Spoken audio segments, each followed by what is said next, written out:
Growing up in the heart of a bustling city, I never imagined I'd one day seek solace in a small town. My early years were a whirlwind of crowded streets, endless noise, and a family life that teetered on chaos. My parents worked tirelessly to provide for us, but their efforts came at the cost of our connection. As a teenager, I found solace in fixing old cars with my uncle, who owned a garage on the outskirts of town. That's where I first discovered the satisfaction of creating something functional from a pile of rusted parts. Life took a turn when I met Willa. She was magnetic, with a charm that drew everyone into her orbit. At 18, I thought I'd found my soulmate. We married young, spurred by a pregnancy that neither of us was prepared for. My uncle gifted me his garage as a wedding present, and for a while, I believed we were building a life together, but cracks began to show when our ambitions diverged. I was content running the garage, but Willa had grander dreams and a growing disdain for small-town life. Our marriage became a battleground of unmet expectations and simmering resentments. I tried to hold on, believing love and hard work could mend the growing rift. But then came the betrayals, the late-night phone calls, the unexplained absences, and finally, the discovery of an affair. The unraveling wasn't sudden. It was a slow, painful process that left me questioning everything I thought I knew. Leaving wasn't easy. By the time I packed my truck and drove away, I had endured years of manipulation and lies. I chose a path of complete reinvention, shedding the identity that had tied me to Willa and the pain she inflicted. My destination was unclear, but I knew I needed distance, both physical and emotional, from the life I'd once cherished. When I arrived in this small town, I was a broken man. My only possessions were a few tools, a battered work truck, and the resolve to start over. This place wasn't paradise, but it offered something I hadn't felt in years: peace. Slowly, I rebuilt not just a business, but a version of myself I could be proud of. Here, I discovered the resilience to face my past and the courage to embrace a future that was entirely my own.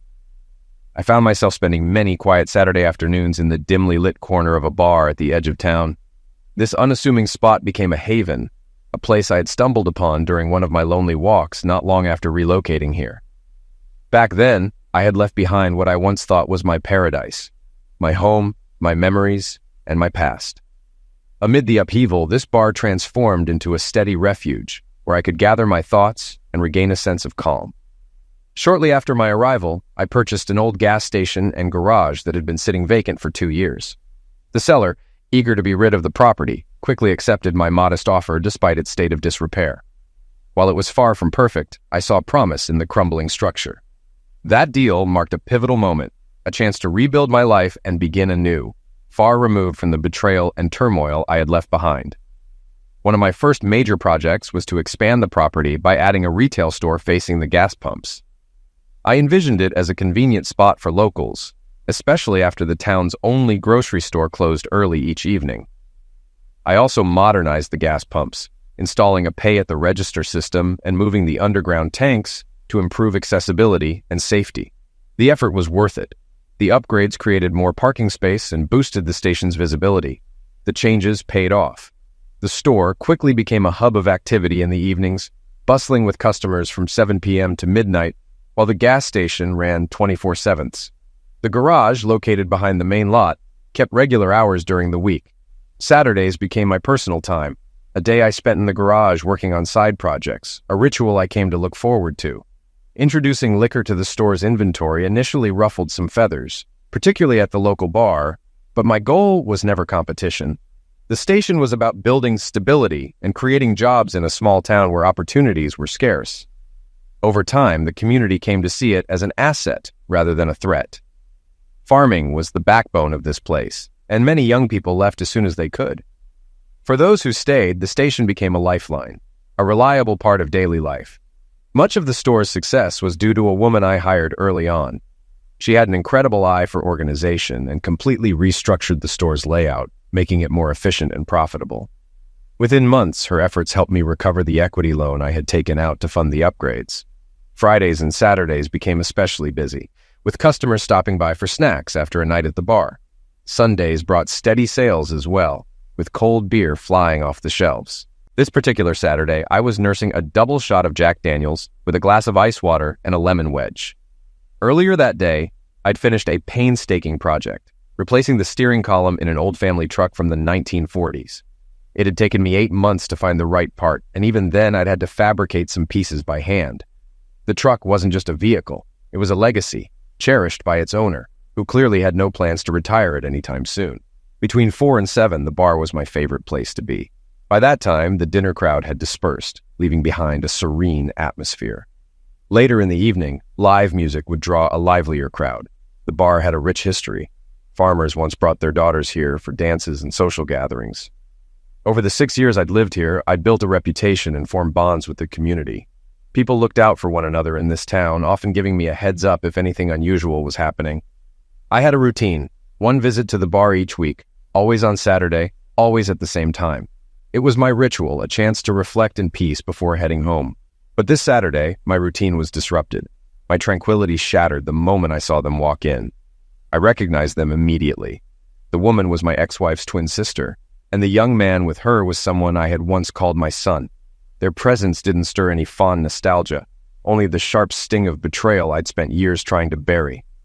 They were a living reminder of a time when I was blind to the truth, even as it stared me in the face. The young man, had grown considerably. His features were sharper, more defined, and he now bore a striking resemblance to his biological father. Seeing him was a painful affirmation of a truth I had long known but tried to forget. The question that loomed now was why they were here, seeking me after all this time. I watched as they approached the bartender. The woman pulled a photo from her purse, showing it to him. He glanced at it, said something brief, and then they turned and walked out. Relief washed over me as they left without recognizing me. My long, scruffy hair, full beard, and slimmer frame had rendered me nearly unrecognizable.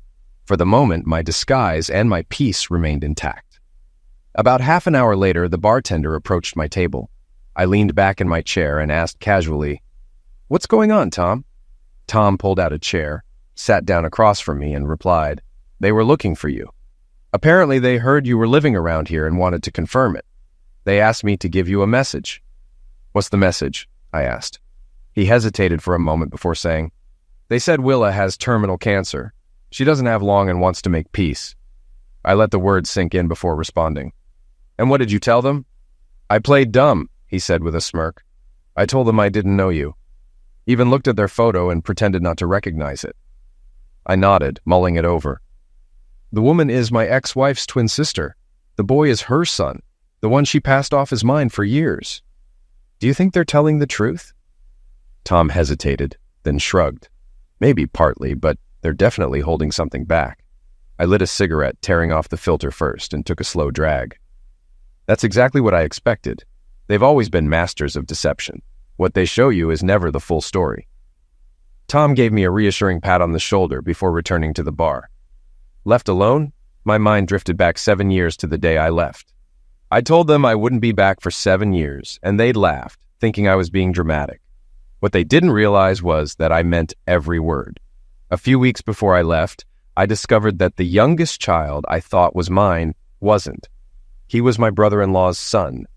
That revelation unraveled everything, sending me on a search for answers that changed my life forever.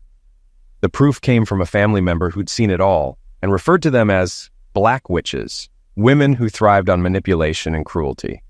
Around the same time, I discovered an insurance policy Willa had recently taken out on me, a policy with a double indemnity clause for accidental end of life. If I died in an accident, the payout would have been $4 million. An elder in the family warned me to leave immediately, and I listened. By the time I drove away, my work truck was packed with everything I valued from our 16-year marriage. I didn't look back. I hit the county road, turned right, and by the time I stopped driving, I was 2 states away. I'll admit, some of this was my fault. I got Willa pregnant when she was 16, and I was an 18-year-old kid who thought he could take on the world. Pressured by my family to do the right thing, we got married that summer. 2 more kids followed soon after. They thought it was all a joke. Even after I left, Willa told our daughters, "He'll come back once he cools off. He just needs to find his sense of humor." But their laughter ended abruptly a few hours later when a deputy from the sheriff's department showed up at their door. "Are you Mrs. Willa Racine?" he asked. When she confirmed, he handed her an envelope. "Ma'am, you've just been served." "What's this?" she asked with a smirk, assuming it was part of some elaborate prank. That changed the moment she opened it. That envelope held the truth they had never expected me to know. Inside were the divorce papers I had carefully prepared with my attorney. We had laid out everything in detail, every asset, every liability. The DNA results were conclusive, proving her affair with my brother-in-law. The petition included explicit evidence, dates, times, places, receipts from their hotel stays, and even photos provided by a supplier who'd witnessed their escapades. Additionally, the legal packet included a sealed letter addressed to her sister. When she opened it, she learned I was suing her husband for unpaid child support, infidelity, and defamation. That's when the laughter truly stopped. I was no longer the punchline of their private joke. I was the one who had turned the tables. To them, I had always been the golden goose. Everything I touched seemed to succeed, and money had never been an issue. As a result, Willa and the kids had lived a life of comfort, never wanting for anything. But that afternoon, Willa discovered just how much control I had taken back. I had sold 3 of my businesses, paid off all our debts, and liquidated the 2 apartment buildings we owned for a tidy profit. I canceled every credit card and removed my name from all joint accounts. I even signed over my half of the house to her and walked away with half our net worth in cash. The only condition? She had to agree to the divorce. In one move, I reduced their monthly cash flow from $10,000 to 0. Willa's sister also learned the hard way that their scheming came at a price. My attorney froze all their assets before they could touch them. By the time the divorce was finalized, they were flat broke. After the proceedings, my attorney called Willa into his office and handed her a check, reimbursing her for a fraction of what they had lost. "Why would you do this?" she asked, stunned. "Because for me, it was never about the money," he replied. "It's about principles, something you and your sister clearly lack. I'm giving you this so you have a chance to start over. I hope you learn from this." Whether or not they learned anything, I didn't care. For the first time in years, I was free, and I'd made it clear who had the last laugh. Willa refused to finalize the divorce unless I agreed to meet her face-to-face. That left us in a strange limbo, legally separated but not officially divorced. I saw no reason to entertain a conversation with someone who had deceived me for so many years. For the first time in her life, she was forced to earn a living, and she quickly realized just how quickly money dries up when it's not constantly flowing in. To stay ahead of the inevitable drama, I set up a system for important mail to be forwarded to a FedEx box, which then forwarded it to my work address once a week. I knew Willa and her sister too well to expect them to let go easily. Manipulating emotions and stirring up trouble were their specialties. Revenge wasn't just a possibility, it was a certainty. In their family, no one was allowed to walk away unscathed. I thought I'd distanced myself enough, but I was wrong. Tammy's appearance was proof their games weren't over. After finishing my drink, I slipped out the bar's back door, avoiding the front in case they were watching. I cut through the empty lot behind the building, wound around some back streets, and finally reached my truck. Just as I unlocked the door, a man stepped out of the shadows. "You're not easy to find, Mr. Racine," he said. "I like to keep it that way," I replied, turning to face him. "What brings you here?" "My name's Peter Edwards," he said. "I'm married to your oldest daughter, Connie." I studied him carefully. That could be a blessing or a curse, depending on whether she takes after her mother. "So, what do you want?" "I came to talk to you," he said. "There are things from the past that need settling." "Maybe so," I said evenly. "But that might go faster if your mother-in-law would sign the divorce papers." "What divorce papers?" he asked, his surprise genuine. "Follow me," I said, motioning to his car. A short drive later, I turned off the main road onto a long gravel driveway and parked in front of a farmhouse. Leading him inside to a home office, I opened a drawer and pulled out a thick folder containing the divorce documents. Switching on the printer, I gestured toward the papers. "Help yourself. Make copies of whatever you need." Peter didn't need to know I didn't actually live there. I'd built the farmhouse years ago for the grand dame of our family, hoping she might leave paradise. Peter looked about 25, polished and self-assured, with the kind of demeanor that suggested a good education. Still, I couldn't shake the suspicion that he might be part of Willa and Tammy's latest scheme. He connected to my Wi-Fi and started downloading files onto his laptop. The documents included everything: detailed records, a sheriff's department report, and a letter from Willa's attorney acknowledging receipt of the money owed. The latter seemed to catch his attention the most. As he sifted through the papers, I observed his expressions closely. It was clear that much of what he read contradicted the version of events he believed. "Do you think Connie knows the truth?" Peter finally asked. "That's for you to figure out," I said. "But here's one for you. Is Willa really dying of cancer? Peter's face hardened. Who told you that? Tammy and Seth were in town today, looking for me, I replied. That's the story they told the bartender, but I know better. Willa's alive and well, living with her former lawyer. She's in a common-law marriage and expecting his second child. Peter shook his head, his frustration evident. She told me to find you so she could finalize the divorce. Said she needed it done to remarry. He pulled out his phone and called Connie, switching to speakerphone after a moment. I could hear her voice faintly in the background. Connie, Peter asked, did you know your mom lied about the divorce not being finalized? What are you talking about? She responded, confusion lacing her tone. You know Dad left because he was broke. Mom said he abandoned us. We left not long after. She told us he cleaned out what little we had and skipped town. If it weren't for stepfather, we wouldn't have made it. I'm sending you a file with the legal documents, Peter said. Have someone watch the baby and call me back once you've read it. As Peter wrapped up the call, I grabbed 2 bottles of beer from the fridge. Handing one to him, I sat back down. Why didn't you tell Connie you found me? I asked. Peter took a sip before replying. Connie and I have only been married 2 years. She just had our son 3 months ago. Honestly, I don't plan on telling anyone I found you. As far as they know, I'm just working on an investigation.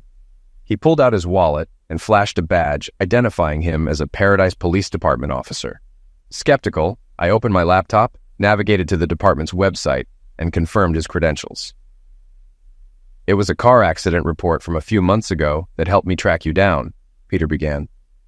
Connie filed a report about your disappearance, which ended up on the wanted list. Plus, the insurance company's ruling in your favor tipped me off. So, why didn't you tell Connie you found me? I pressed. Peter leaned back, his tone cautious. While reviewing the case file, it became obvious there were some unanswered questions. First, what happened to the $250,000 cash Willa was supposed to receive along with the house deed? Second, why is everyone lying about what really happened? Sounds like you've been fed the same pack of lies I got, I said as his phone buzzed. It's my wife, Peter said, putting the call on speaker. Keep quiet. Hey, honey, Connie said, her voice tinged with disbelief. Where did you get all this? Is it true? If so, we've been lied to for years. Seth doesn't know the truth about who he is, and neither did I. My sister Karen is going to lose it. Mom pushed her away for defending Dad. Now I see it was all part of a bigger lie. Mom and Aunt Tammy gave Dad no choice but to leave. It's true, Peter confirmed. I got the records from your father's late lawyer's widow. I had to go out of state to find her.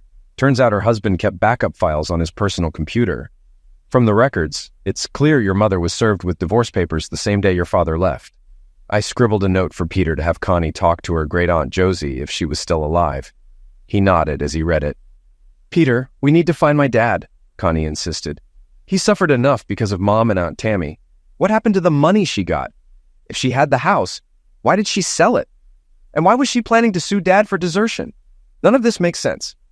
Have Karen watch the baby for a bit, Peter suggested. You talk to Aunt Josie and see what she knows. Keep this between us for now.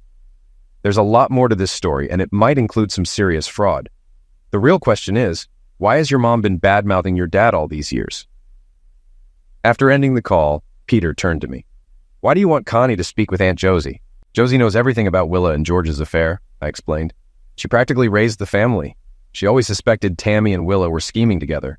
Both George and I were pawns, but their ultimate goal was never clear. If that's true, then why? Peter asked. Josie's granddaughter Jody has tried for years to convince her to move in with her, I said. But Josie insists she won't until the whole truth is out. Jody's as private as they come, just like me. Dealing with Willa and Tammy takes a toll. Using and discarding people has been their way of life. Josie was the one who opened my eyes with the evidence she collected. Peter hesitated before asking, Do you want to know anything about your kids before I leave? Not yet, I replied firmly. I need to be sure you are who you say you are. Given the family history, this could just be another angle in their game. You might want to dig into my lawyer's sudden end of life. If Willa's planning to sue me, she's awfully confident she'll win. That makes me suspicious. Peter's face paled, and for the first time, I saw the realization dawn on him. He was beginning to understand the kind of people he'd married into. We exchanged phone numbers and agreed to keep each other updated. I walked him to the door, shook his hand, and watched as he drove away. After cleaning up, I locked the apartment and got in my car. Taking a circuitous route home, I stayed alert to ensure I wasn't being followed. The drive gave me time to process everything. Life had improved significantly since I left my past behind. Did I really want to revisit it? Knowing Willa and Tammy, they wouldn't stop until they had the upper hand. If they were out of money, their greed would only make them more desperate. When I finally arrived home, 2 little arms wrapped around my legs.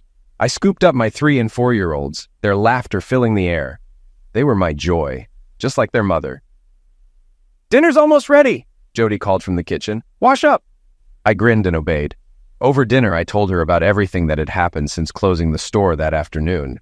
I couldn't have imagined this life 7 years ago when I walked away from paradise. A little over a year ago, I had received a call from Josie asking for my help. Her granddaughter, Jody, needed to leave a failed marriage and start fresh.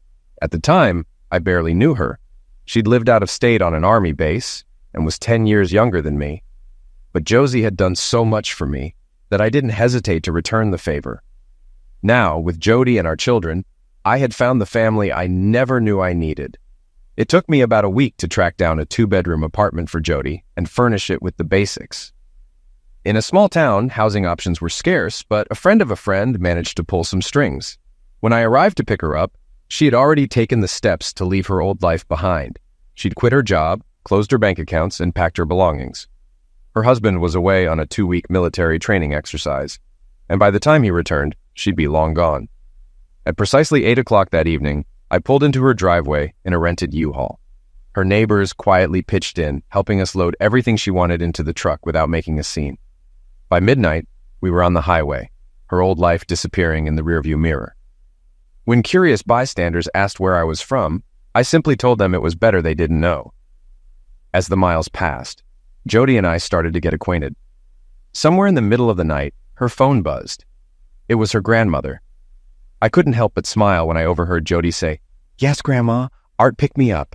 You could have warned me he's got a rugged mountain man vibe. He might actually look handsome if he ever cleaned up." The following day, Josie contacted Jody's lawyer to have all her legal documents forwarded to my FedEx mailbox. Jody warned us both that her estranged husband might cause trouble, and I made sure to take precautions. Over the next few weeks, my suspicions about her situation proved true. Jody quickly stepped into the role of managing my store, and it didn't take long to see how much we needed her. She reorganized everything, resolved staffing issues, and transformed the business.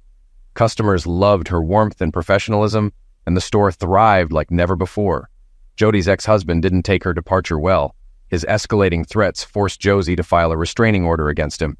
His behavior led to a dishonorable discharge from the military, and he eventually returned to my old hometown, convinced Jody would show up there.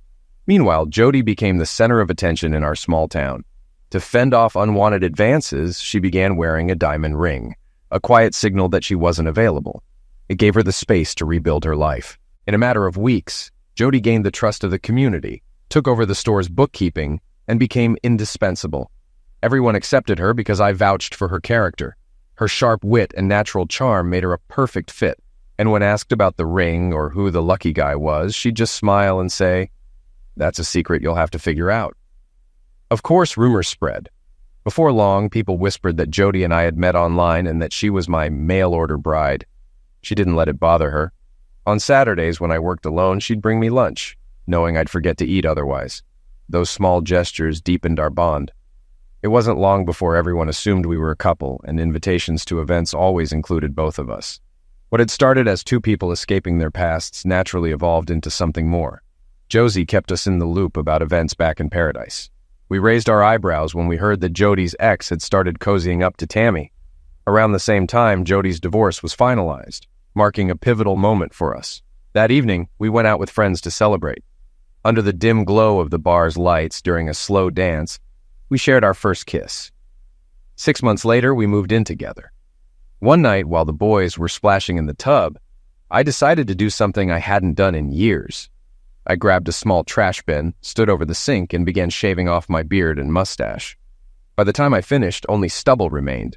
It felt symbolic, a quiet gesture marking a new chapter in my life. When my boys saw me, they froze, staring in wide-eyed wonder. Grinning, I lathered my face with the shaving soap Jody had given me last Christmas. Then, with exaggerated care, I lathered their little faces too, pretending to shave them. Their laughter echoed through the house. Jody walked in, her blue eyes sparkling with surprise. "Well, look at this! Daddy's starting to look like his boys. What do you think? Should we cut his hair next?" "Yes!" they shouted in unison, their faces lighting up with glee. I chuckled. "Let's leave that to the barber." "Not a chance," Jody said with a mischievous grin. "I'll take care of it before you change your mind." After getting the boys ready for bed, they perched at the kitchen table to watch Jody snip away at my hair. By the time she finished, I barely recognized myself in the mirror. The floor was littered with hair, and I felt like a completely new man. "You've got talent," I told her, running a hand over my freshly trimmed head. She smiled.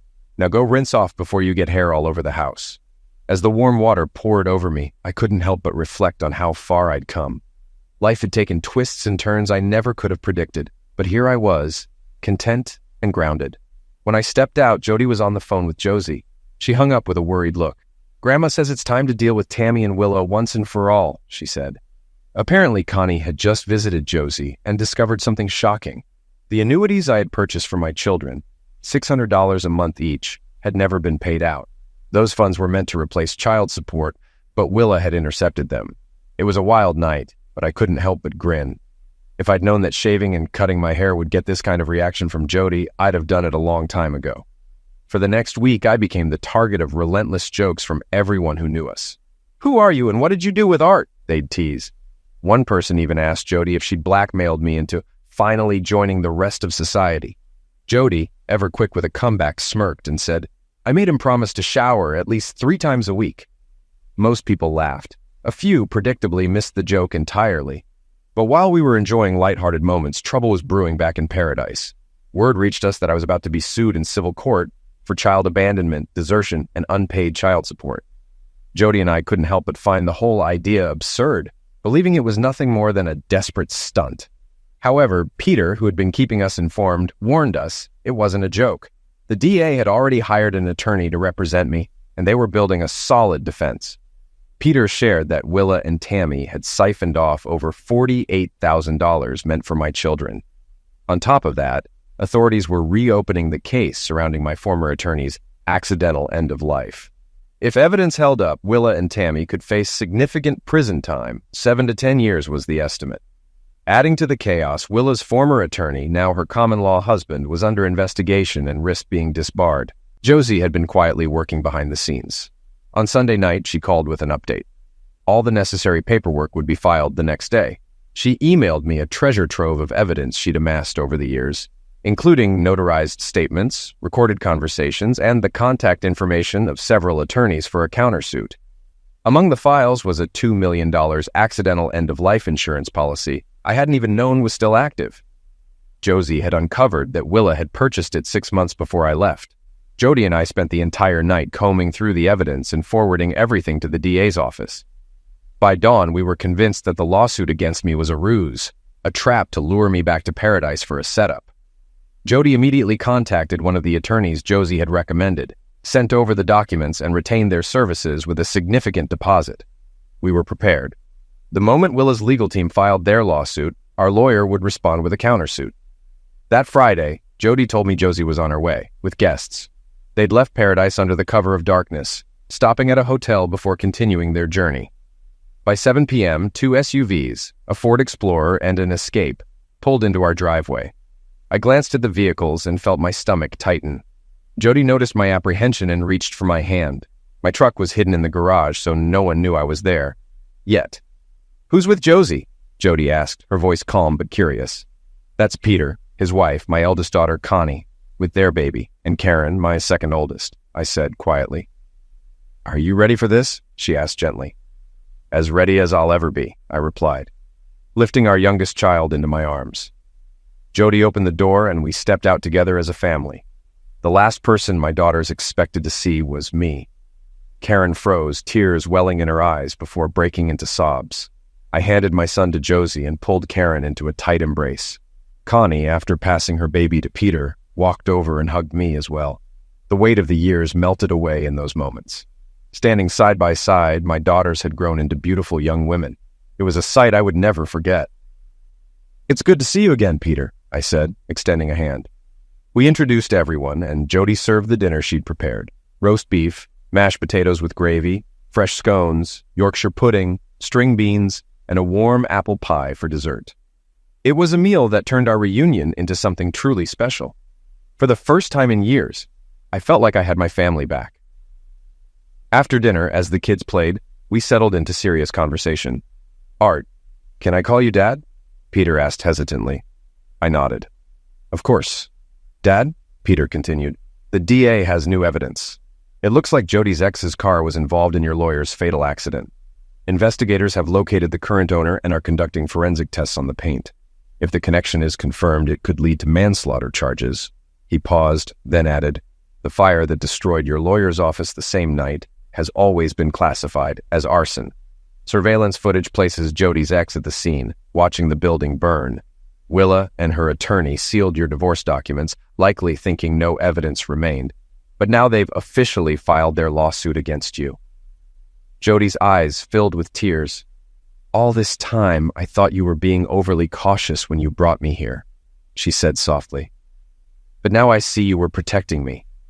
You asked Grandma so many questions, and I thought it was overkill. But now I understand. You needed to know exactly who we were dealing with." Josie nodded. "Willa and Tammy received notice of the countersuit on Thursday. They must have realized I'd been helping you. That's why we left Paradise in such a hurry. I knew it wouldn't take long before they tried to maltreat me."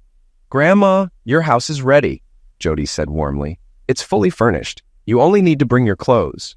"I packed most of what I need," Josie replied. "Connie is shipping the rest, including my personal items and antiques.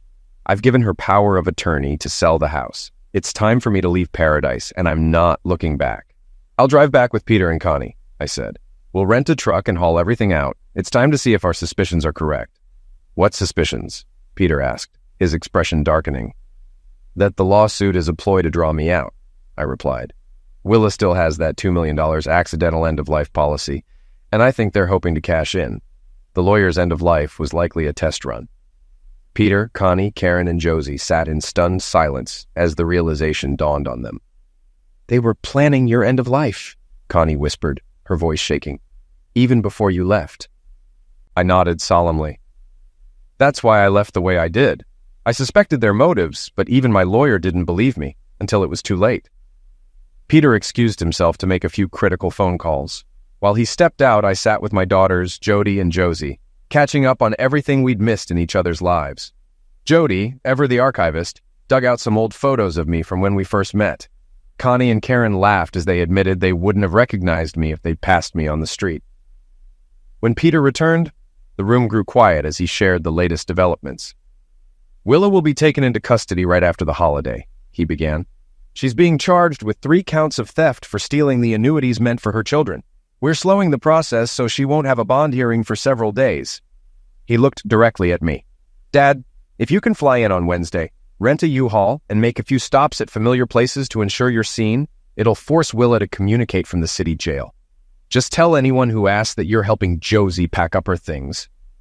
Jody's expression turned stormy, and she fixed Peter with a glare.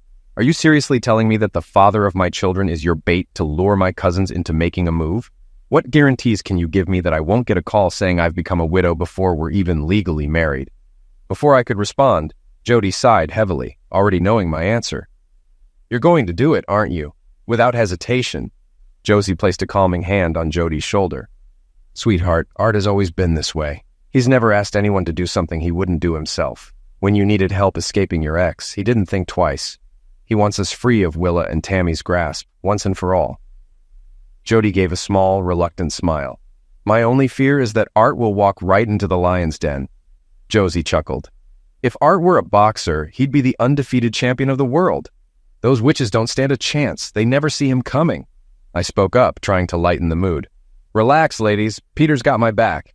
And if anything happens to me, he'll have to deal with Connie." Peter said nothing but gave a firm nod, his face showing he understood the risks. Later, while the women were busy in another conversation, Peter and I spoke privately. "The DA believes Jody's ex will act as soon as he hears you're back in town," Peter said. "He'll know you helped Jody leave him, and that will set him off." "How will he find out?" I asked. Peter leaned in slightly. Willa will pass the information to him through a planted informant in the city jail by Thursday morning. If he's caught in the act, do you think he'll confess? I thought for a moment before answering. He's a follower, not a leader, Peter continued. Whenever he's been caught before, he's owned up to it. He sticks with Willa and Tammy because they pull the strings and he doesn't know how to resist. The sign ahead read, "Welcome to Paradise, City of Refuge. Population, 34,823. It was a stark reminder of what I'd left behind. Paradise operated like its own little Wild West. The city council had long declared that federal laws didn't entirely apply here. Justice depended on who held the reins, and those in power bent the rules to suit their interests. Progressivism was what they called it, but in truth, the privileged paid the price for the sins of the powerful. 7 years had passed since I'd left, but Paradise hadn't changed much. Main Street had a fresh coat of asphalt, but otherwise it was frozen in time. I decided to make my first stop somewhere guaranteed to attract attention, Bob and Betty's Burger Bar. Thankfully, the diner was still standing, freshly painted but otherwise unchanged. I parked the U-Haul, stepped out, and walked toward the entrance. It was just past 11 a.m., the calm before the lunch rush. If I played this right, my presence would spread through town like wildfire. As I scanned the menu, I noticed familiar faces stealing glances. A few discreetly pulled out their phones. I waited for the server to approach with my coffee. "Are you ready to order?" she asked. "Is today's special still meatloaf, baked beans, and garlic mashed potatoes?" I asked casually. The server blinked, startled. "That's not on the menu. It's only for regulars." "Tell Jack that Art wants brown gravy and fried onions on the meatloaf," I said with a knowing grin. The server looked confused. "I'll just let him know myself," I added, standing. Ignoring her protests, I walked through the kitchen's swinging doors. The staff looked up in surprise as Jack, the owner, turned to face me. His face lit up with a smirk. "You dumb A," he said. "You're a couple of weeks early. Welcome back." He turned to the server. "Susan, bring his coffee to the back. Art's eating at the staff table so we can catch up." Jack was the son of the original owner, and we'd been friends for decades. We reminisced until just before the lunch rush. At one point, he had a staff member call his wife, Sasha, to the diner. When Sasha arrived, I stayed seated, waiting for her to notice me. She walked in, looking puzzled. "Jack, what's so urgent?" she asked. I stood and turned to her. Her face shifted from confusion to shock. "What's the matter, little sis?" I teased. "Didn't expect your mean old brother to come back?" Her composure crumbled, and she rushed into my arms. I held her tightly as years of distance melted away. Once she composed herself, Jack asked the staff to give us privacy. "Do Mom and Dad know you're back?" Sasha asked. "No," I replied. "Let's keep it that way for a few days." "Is this about Willa being taken into custody?" she pressed. I nodded. "Yes, and it's going to get worse before it gets better. I'll be staying under police protection while I'm here. They've reopened the case on my lawyer's end of life, and they think it's tied to the arson at his office." The looks on Jack and Sasha's faces said it all. Paradise had been buzzing with rumors about the district attorney's aggressive push to revisit old, unresolved cases ever since his appointment 3 years ago. "You're being used as bait," Jack said in a low voice. "They're setting a trap." "Exactly," I replied. "This whole plan is designed to bring them out of hiding. If it works, we'll have answers for the arson, the homicide, and plenty of other crimes. Willa's arrest, combined with my sudden reappearance, will force their hand." "What's driving all this?" Jack asked, his brows furrowing.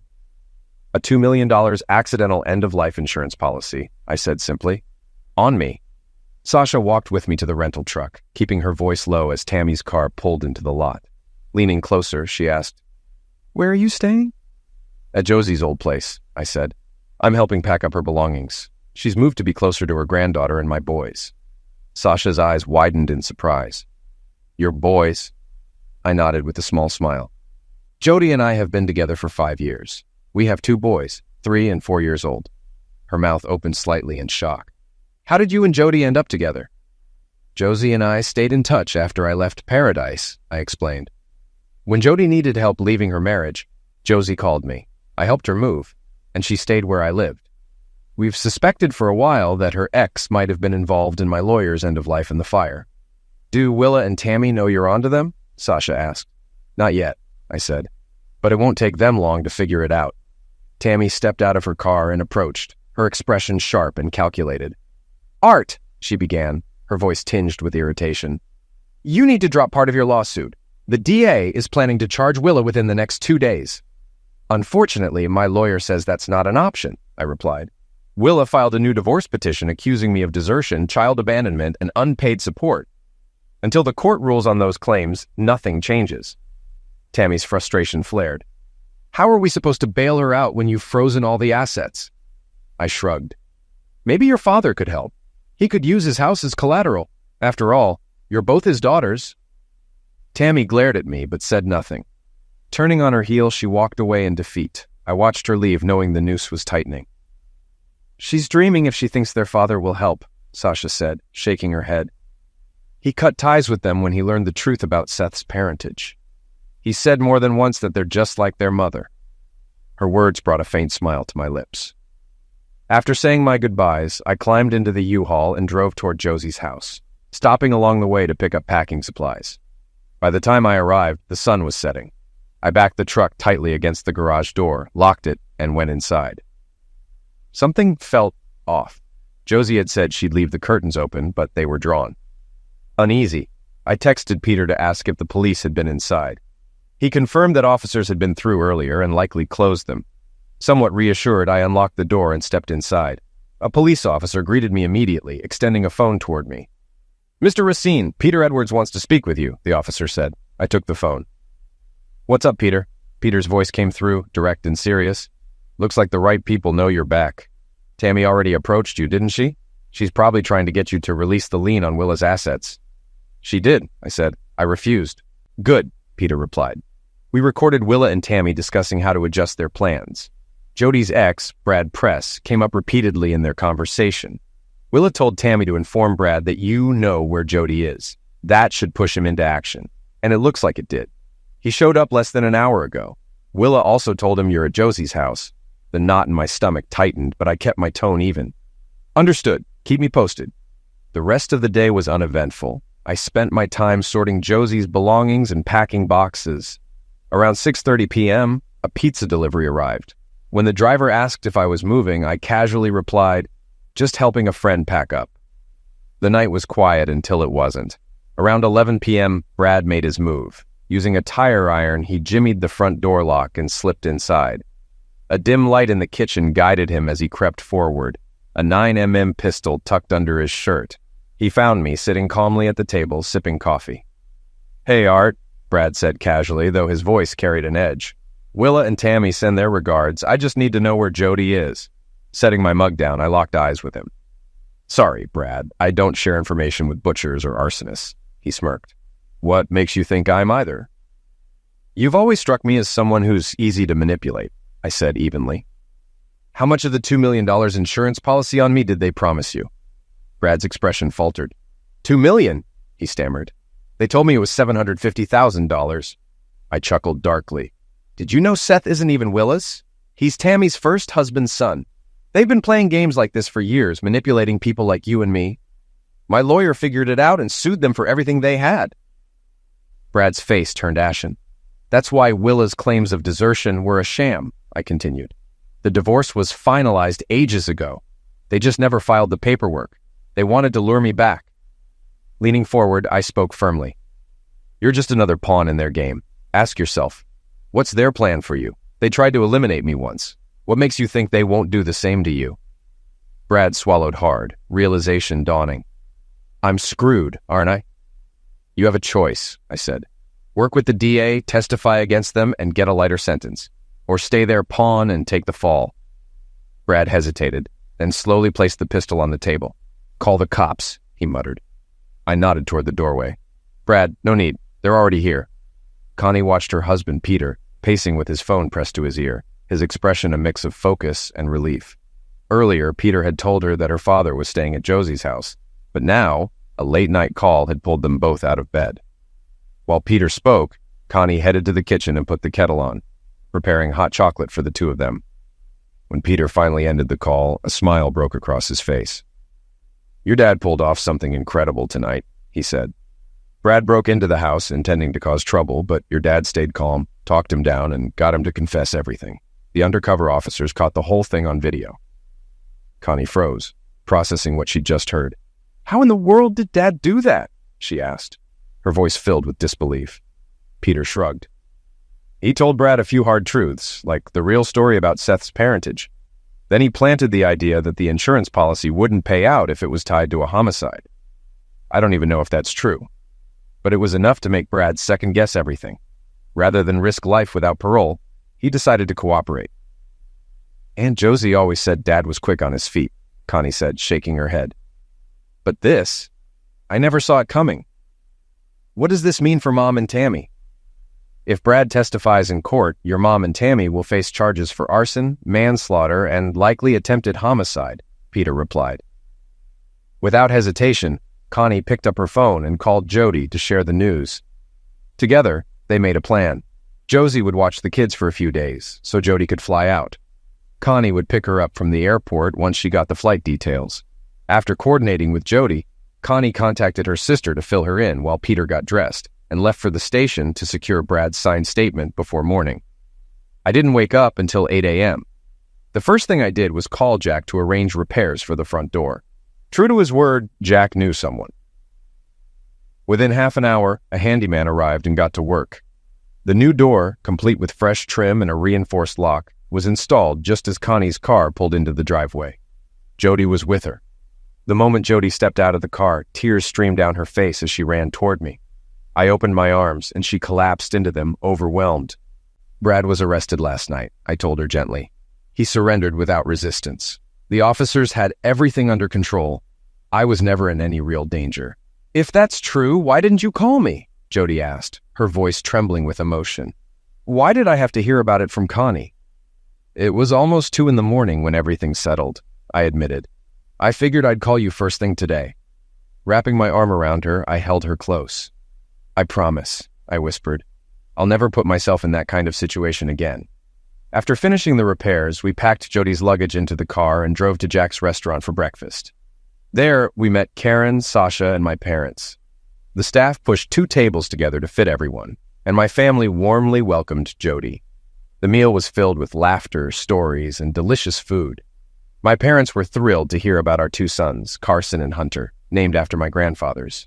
They eagerly scrolled through photos on Jody's phone, marveling at how much the boys looked like me. My daughters shared the story of how they found Josie and discovered I was still alive.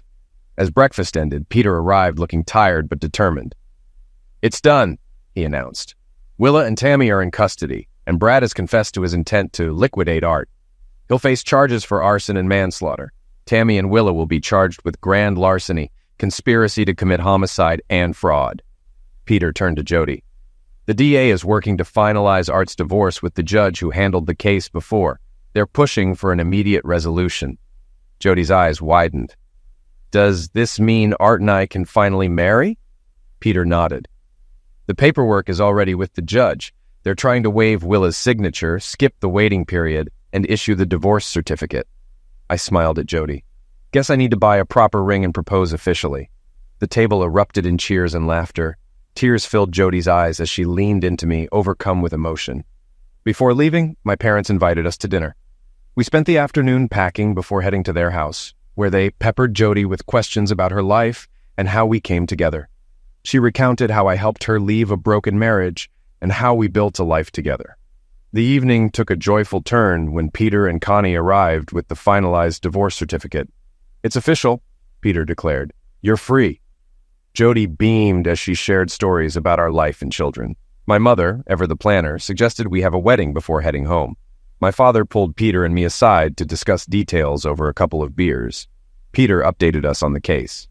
Since Tammy's arrest, more information is pouring in. We've only scratched the surface. The DA's office is flooded with leads. I asked about Willa's common-law husband. Is he involved? Peter shook his head. He might lose his law license, but there's no solid evidence against him. He may end up raising their kids. Connie appeared, grinning. By the way, Jody's ring size is 6.5. Peter and I headed to the mall, where I bought a stunning 3-ring engagement set. Later, at home, I gathered everyone in the living room. Kneeling in front of Jody, I asked her to marry me. Caught off guard, she gasped, but quickly said, Yes. Cheers erupted as my father raised his glass. 7 years is too long not to toast my son and his bride. That Friday, we picked up our marriage license at City Hall. Jody was delighted to discover she fit perfectly into Connie's wedding dress. Jack agreed to be my best man, while Karen stood as Jody's maid of honor. Even the DA offered to officiate. Jody insisted I upgrade from my usual jeans, so I reluctantly bought a suit at Macy's. On Sunday, in my parents' backyard, we exchanged vows in an intimate ceremony surrounded by loved ones. Even the twins' father attended quietly.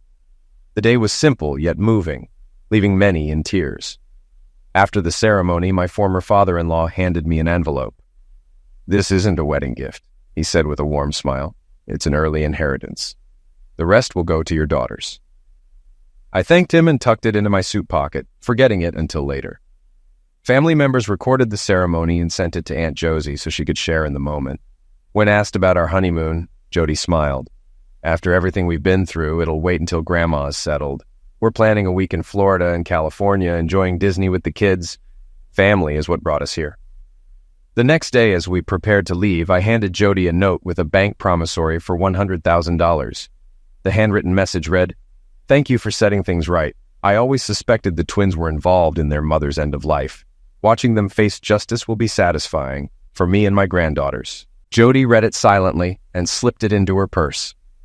After tearful goodbyes with my parents and daughters, Jody and I climbed into the U-Haul. The drive home felt lighter, free of the burdens of the past. For the first time in years, the road ahead was clear, full of hope and promise for our future.